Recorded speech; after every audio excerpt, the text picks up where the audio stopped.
Ungezi umlando womculo usephawulile ngesigwebo esinikezwe uJulius Malema emacaleni awenza ngo-2018 endaweni yase-East London. Kanti uJulius Malema namhlanje ubeyothola isigwebo sakhe emacaleni awenza ngo-2018 ukuphatha isibhamu budedengu nokudubula isibhamu kungekho emthethweni phakathi kwabantu. Ubeke uMalema emva kokuba segwetshiwe adressa abalandeli bakhe abayizikhumba kade bezomsupporta ngaphandle enkantolo yakhona lapha e-East London elokishini uGompo. Kanti ungizwe umlando umfo kaMchunu naye ufike ngasadle ngobezamuntu efemini yamandiya exhaphaza abantu ezolela amalungelo abantu abamnyama.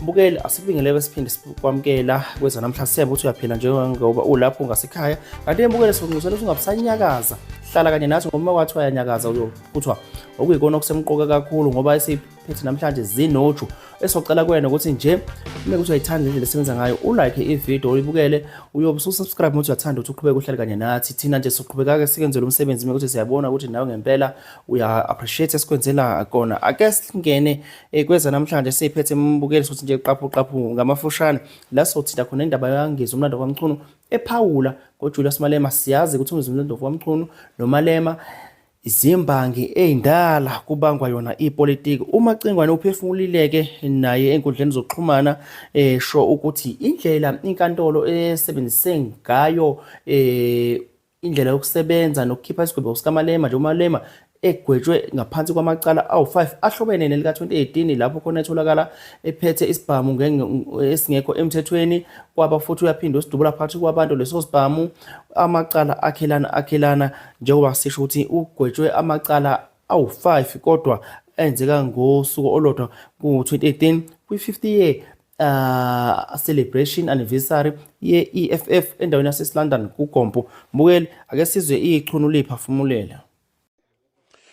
Ngani zakwethu ngithi nje ngokukhulu ukuphuthuma angikhulume iqiniso lodwa neqiniso lonke ukuthi i-judicial system of South Africa has compromised us, have shown some loopholes regarding the matter of Julius Malema. Julius Malema was sentenced 5 years imprisonment, direct imprisonment, and also with an option of the fine with other counts of judgments.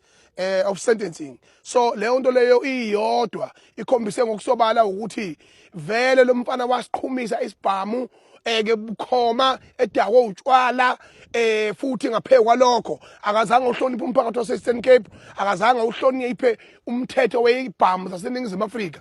Nathi sinama bodyguard futhi nami ngathatha isibhamu nje ngidubule noma kanjani yabona ngabe indaba zalutho phakathi kwabantu kuyirally. That was a highest of ukuphula umthetho leyo nto ngithi ke mina njengamanje uDepartment of Justice Minister of Justice in this country akasichazele ukuthi njengoba kunabafowethu abaningi kangaka nabo abanawo amandla abasemajele abafisayo aphila ama-sentence abo kodwa bona batholakala behleli phakathi ejele bebolele phakathi ejele imindeni yabo inawo amandla ukuthi banga-aphila yigwebo zabo ama-first time offenders kodwa akaze kuze kwenzeke akwazi ukuze kwenzeke okunjani lokhu okwenzeka overnight angalali ngisho lodwa ilanga ejele thina salala ejele ubaba uZuma walala ejele wahlala inyanga after iminyanga kade isipende ejele. So yonke le nto leyo ikhombisa ngokusobala ukuthi umthetho walelizwe ubiased, umthetho onamehlo, umthetho okwazi ukubuka ukuthi ungubani wakwabani uholda yiphi position. Ekubeni asinawo umlando walabo bantu besempini oMalema akazi lutho lo mfana ngisho ipolitiki wayimukela njengesinkwa. There is no heroism in his blood. There's nothing, zero. So njengamanje mina ngithi lo mfana uyasihlupha njengamanje uthi amakwelekwela wanikezwa amalungelo okuhlala South Africa ebefike ngokungekho emthethweni. Njengamanje usupporta indaba yokuthi ama-Nigeria waqhubeke akhanda ingane zethu zibe wamahosha, ama-Nigeria waqhubeke abekane abamakhosi. Ngithi mina la kwaZulu Natal uMalema ngeke alibeke lapha umsunu entsha ngeke azalibeke la kwaZulu. Ngamxosha laqala wafika ngenkani waqhaza amafinyila angazi ukuthi uzoyifuna ukubonanike uMalema this time. Ngithi mina uMalema umuntu nje othiwa owe-EFF lapha kwaZulu ayiphele into ethu iFF la kwaZulu ngoba iyihlazo futhi iyisici ke siyamasha thina against abantu obokufika abamoshayo abaze bathuka ingane zethu beyibiza ngamavila ebengakafiki laba bantu kulelizwe sasiphila ngani sasilinyelwe ubani kodwa namhlanje kuthiwa thina singabavila kusho lengulube nalepoqopoqo lele ngathi yahawu lenkomazi yayifela ewuswamizi ithi abantu bayavilapha bavela babekwenze njani ngoba uhulumeni obadala ukuthi abantu bebengabenayo ichoice ngaphandle kokuthi bahlale ekhaya njengamanje ngithi mina South Africans people uJulius Malema should be rotted in jail not to be out ehambe etsaka enzalo into ayenzayo esebenzisa ipower engekho emthethweni abafowethu ababhadla amajele abanawo amandla okuphila ngithini ngabo bona babengenabo ukuthi baba aphile same day baba release the same day. You are setting a wrong precedence. I'm telling you ukuthi lemgogodla enubekayo wokuthi umuntu uyakwazi ukugwetshwa namhlanje thiwa akayejele phakathi aphile namhlanje athola ibhain namhlanje ngicela kwenzeke nomunye ngakusasa nakusasa ukuze ngibone le consistency yenu ukuthi lo mthetho wenu awunawo amehlo. Asazi ke mbukeli ukuthi njengoba ichunu liphefumula kanjena libeka owalo umbono nayo nowakho umbono ngakwelakho isayide esithanda ukuthi siwuzwe ukuthi ngabe indlela umngizumlando bomchunu ekhala ngayo lapha ukuthi umthetho walapha eSouth Africa usebenza bias uyachema uchemile njengoba ebalo ukuthi uPresident Jacob Zuma walala ejele mhlazane eboshwa uyena ungizumlando womchunu walala ejele mhlazane eboshwela uchungechunge lika 2020 ze-unrest kanti ke uJulius Malema uhluke ngani njengoba yena kunemgomo ethile ekhomba ukuthi yena usanoshwele awutholayo yizitholakala enecala njengoba sizwa kukhona okulindeleke ukuthi Malema mayethe ufuna ukudoja ijele angenza lokho unama option futhi into uMalema unama choices ukuthi uyaya ejele noma akayi ingizo umlando womchunu lento iyamkhalisa wena ke mbukeli uthini ngokwakho ucathi inkantolo ichemile noma isebenzisa umthetho oqondile kuona wonke umuntu oyi citizen of South Africa regardless if you are a politician or just nje resident of South Africa konke lokho mbukeli sokuthola kuwena kanti ke mesidlulela phambili sithanda ukuthi sikubonise lapho khona uJulius Malema egwetshwa sikubona la uzothola khona ukuthi kungani umacingwana ekhala wena ngokwakho mawuzothula ulalele izithulo zenkantolo egweba uMalema nemigomo nembandela ebekayo wena uyahambisana yini nayo usabona ukuthi hayi inkantolo yenza ngakho noma khona la esichema khona bukeli the sentence of this court and this court alone. In respect of count 1, you are sentenced to a period of 5 years imprisonment. In respect of count 2, you are sentenced to a period of 2 years imprisonment. In respect of count 3, you are sentenced to 20,000 rand or to undergo 6 months imprisonment. In respect of count 4, you are sentenced to 20,000 rand or to undergo 6 months imprisonment. In respect of count 5, you are sentenced to pay a fine of 20,000 rand or to undergo 6 months imprisonment. In terms of section 280, subsection 2 of Act 51 of 1977, the court orders that the sentence imposed in respect of counts 2, 3, 4, and 5 run concurrent with the sentence imposed in respect of count 1.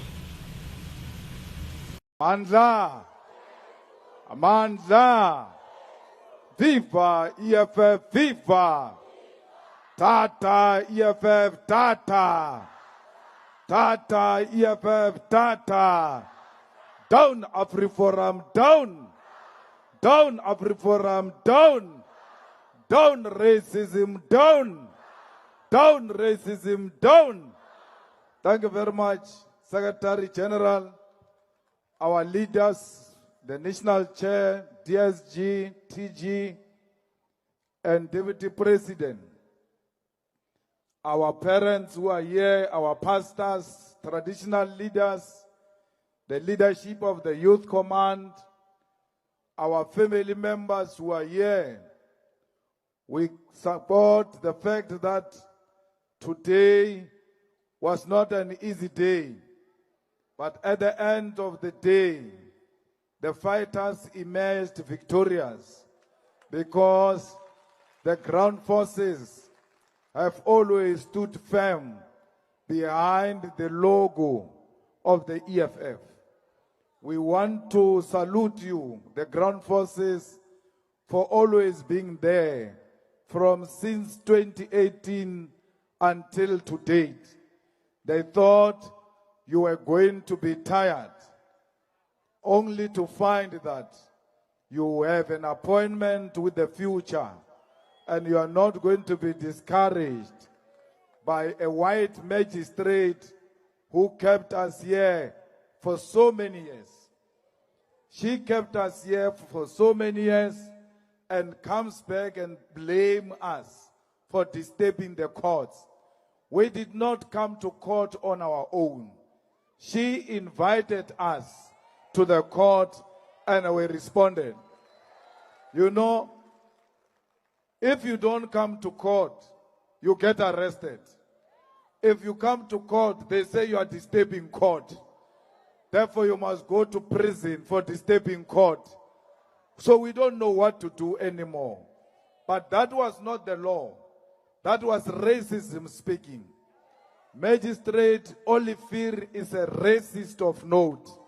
And she must know that in her sleep, that she's a racist and she's possibly a member of AfriForum. That's why when you mention AfriForum, she cannot hide her emotions. Yesterday, when SC Mugaitobi mentioned AfriForum, she jumped. But it was not Mugaitobi who was mentioning AfriForum. It was the state which wrote in its heads of argument about AfriForum. When he was responding what the state wrote, she said, don't bring AfriForum. And Mugaitobi said, I'm not bringing AfriForum. The state wrote AfriForum in their documents, and I'm responding to what they said. She said, let me read. By the way, she got those heads of arguments 2 months ago. She was not aware that by saying she wants to read inside court, she was confirming that she did not read the heads of arguments. She just entered court without knowing what is contained in the heads, in the arguments that the lawyers were putting before the courts.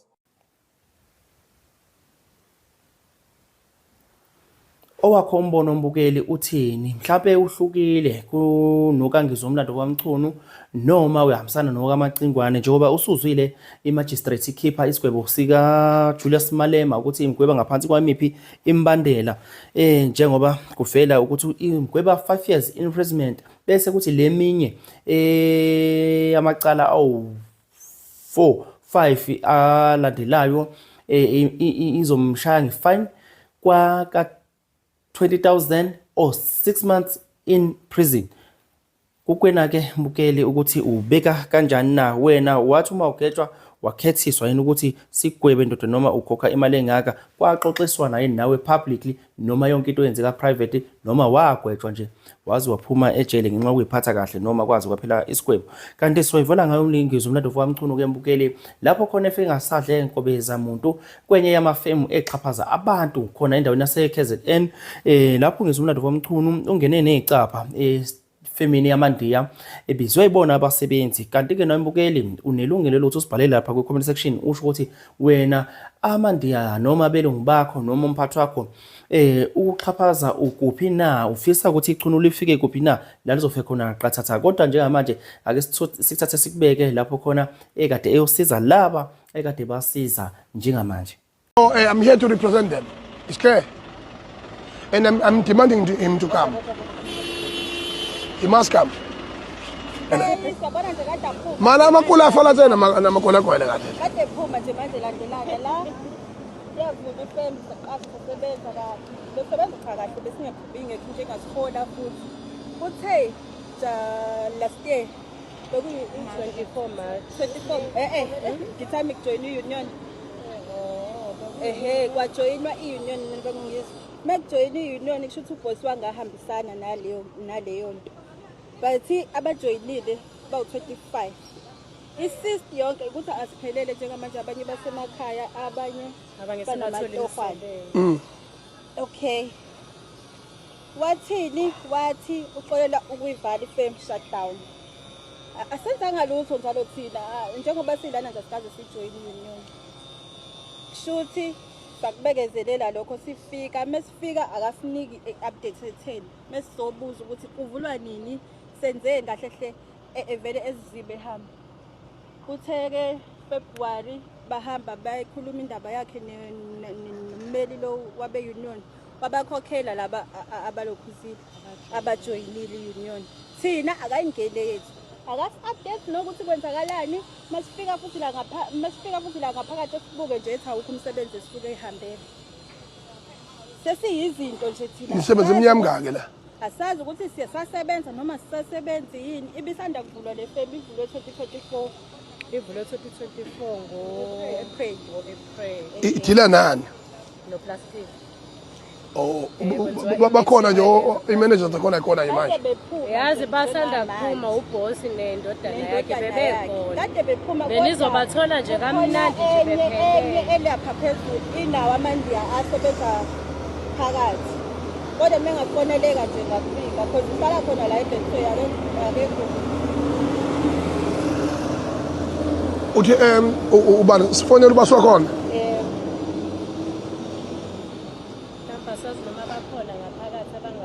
Bakhona ngaphakathi abangasiza mhlambe sicele office bemfonele mhlambe nisekhona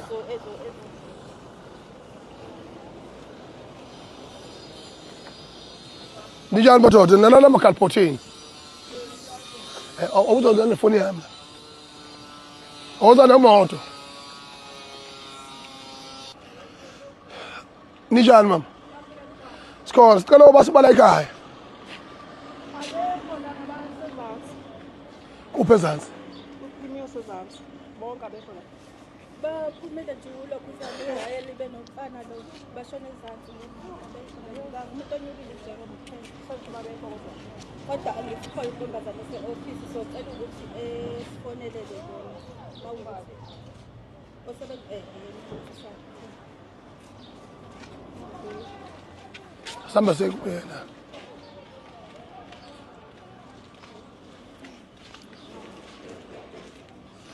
Wena mama usebenza ku reaction?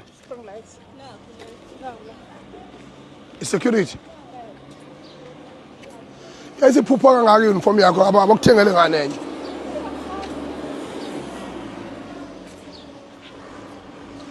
Noma uthelwa zintuli zala ekhaya.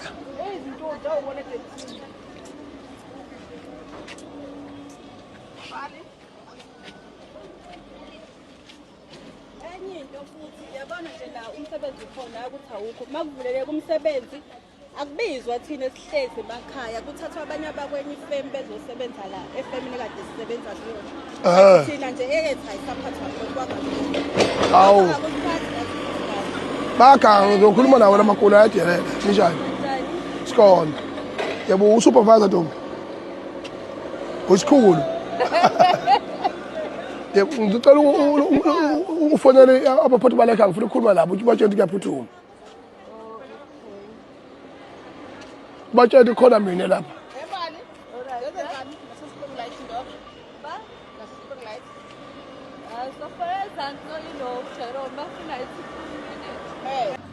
Bengicela umnikazi wefirm baba The one to Ryan, not manager, Not manager, only Ryan. on the right. Yeah Phone Jerome and tell Jerome then the story and then Jerome can bring Ryan and come. Because it's a thing. ungizwe mkhulu yebo mfoneleke manje You demand him to Yes, I demand him to come. I'm the president of the Penga Nation representing these people that have been abused here for a very long time. And then now you reinstate other people and then you don't reinstate them, you don't pay them in due course. So I'm here to represent them. It's clear. And I'm demanding him to come. He must come. Can you tell him, give me his number? Okay. told us in your...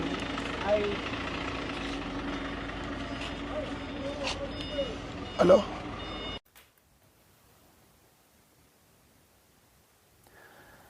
Sithi-ke mbukeli kwena uma uthi uhambe nathi wazwafika la eyakho imbono soyifunda ephendulekayo soyiphendula le engaphenduleki sizodlula kodwa siyathemba ukuthi wonke umuntu uzophawula imbono useful imbono